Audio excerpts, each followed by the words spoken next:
সবাই জানি যে আমাদের ত্রিপুরার ছেলে শুভঙ্কর ভৌমিক গত পরশুদিন রাত্রেবেলায় যখন সিয়াচিনে ও ডিউটিরত অবস্থায় ছিল তখন অ্যাভলাঞ্চ হয়ে বরফের গায়ে লেগেছে।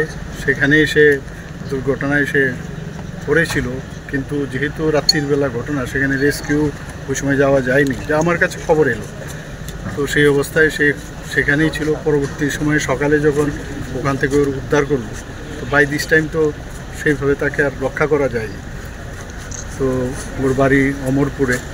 তো আমাদের গভর্নর সাহেবও এসছেন এখানে, আমিও এসেছি। তো অত্যন্ত মানে বেদনাদায়ক এক ঘটনা। শুনলাম ওর একটা ছোট বাচ্চা আছে, একটা মেয়ে আছে 1.5-2 বছরের সম্ভব, আমার কাছে যা খবর। তো আমাদের অত্যন্ত মানে আমি বলবো যে একদিকে বীর শহীদ, আমি বলবো যে ডিউটির অবস্থায় দেশকে রক্ষা করতে গিয়ে একটা প্রাণ মানে গেল। তো আমরা ত্রিপুরা সরকারের তরফ থেকে আমরা যা যা করার আমরা নিশ্চয়ই করব, এবং ওনার পরিবারের প্রতি আমার সহমর্মিতা এবং আমার যা আমার ব্যক্তিগত তরফ থেকেও যা সহানুভূতি আমার থাকবে, আর হেল্প করার আমি ব্যবস্থা করব। ঠিক আছে।